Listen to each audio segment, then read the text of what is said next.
ګرانو کتونکو د نندیال مازدیګري په یو بل پروګرام کې ستاسو قربا شیراز مشکراج تاسو په خدمت کې حاضر یم. دا مهال ما سره موجود دی په تاسو ټول پیژنئ لر او بر څومره پښتانه دي ټول باندې ډېر سخت مین دي. په لږ وخت کې هغوی ډېر فیم حاصل کړی دی. دا ښاغلي سراج الدین سراج لرا صاحب فرزند او ارمان سراج دا وخت ما سره موجود دی. هغه به یو څو پوښتنې کوو او یو څو شیونه چې کوم دي هغونه ریکارډ کوو.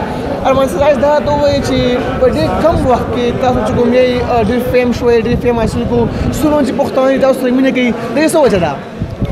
یہ بس چې څوک د خپل وطن د خپل ژبې سره مینه لري نو الله هغه مشهوروي. بالکل چې څوک وطن سره مینه لري هغه الله مشهوروي. ارمان سراج دا ته ووایي چې سبق په سویم کې وایي او سټډي څنګه مینج کوي شی او شاعر سره؟ زه خو په فورت کلاس کې یم او خپل ډېر توجه خپل سبق وکړي. تاسو له خو ډېر شاعرانو کلامونه یاد دي ډېر شاعران چې کوم تاسو د هغو کلامونه وایي بار او بار په سوشل میډیا باندې کې ستاسو ټول نه فیورټ شاعر چې کوم دی هغه کوم یو دی؟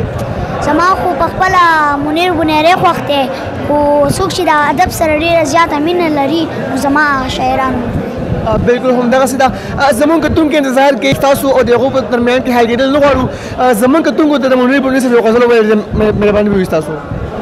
وایي هوایی د شوقین یار استاره ټوپک تخلي نوتې ګولۍ په یو مزدور باندې راپرېوتله د یوې پېغلې پټۍ ویوړه د یو ماشوم د سر شمله یې ویوړه د یوې مور د سترګو تورې مړ کړو د یو داجي د زړه ټکورې مړ کړو یې په خادۍ د خدای اور پورې کا یې په خادۍ د خدای اور پورې کا په دې مستۍ د خدای اور پورې کا یې د ځوانۍ د خدای په سن له وکړه په دې ځوانۍ د خدای اور پورې کا ستا خوشحالي ته بېشکه وکړه ولګه ډډه ټوپکه وکړه دا خوشحالي په اتڼ وکړه دا خوشحالي په ډولونو وکړه دا خوشحالي په سندرو وکړه دا خوشحالي په سازونو وکړه دغه سپور خلک هم خندوئ دا سرتور خلک هم خندوه د دې ټوپک نه قلمونه جوړ کړه د دې بارودو نه صحیح جوړه کړه دا کمربند خو د بستې په شان دی د کارتوسونه کاپي جوړه کړه د چا کچه کورونه ولې ورانې انسانانو زړونه ولې ورانې دا تنکي خیالونه ولې چیړې دا تنکي خیالونه ولې ورانې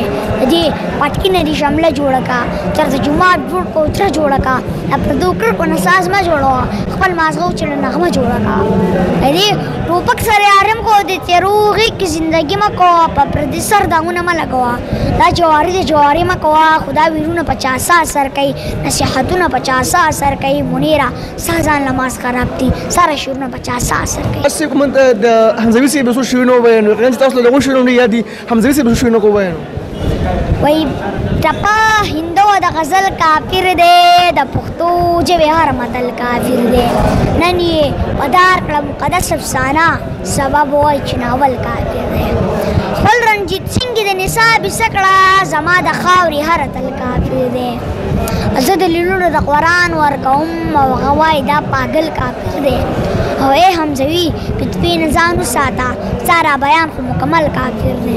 ډېر ښه ډېر ګرانو کتونکو دا موږ سره ارمان سراج کوم چې الله وله ډېره حافظه ورکړې ده او د لرو بل څومره پښتانه دي هغوی دوی سره مینه کوي. یقینا چې تاسو په سوشل میډیا باندې ګورئ چې مختلف وختو کې هغوی د پښتو ژبې شاعرانو مختلف شعرونه جوړوي تاسو ته مخکې راړي. دا اوس زموږ د نوی پروګرام امید ده پروګرام ستاسو خوښ شوی وي. تر بل پروګرام پورې خپل قربا شیراز یم ښه عزت ورکوئ. په لوی الله مسپارم د لوی الله په امان.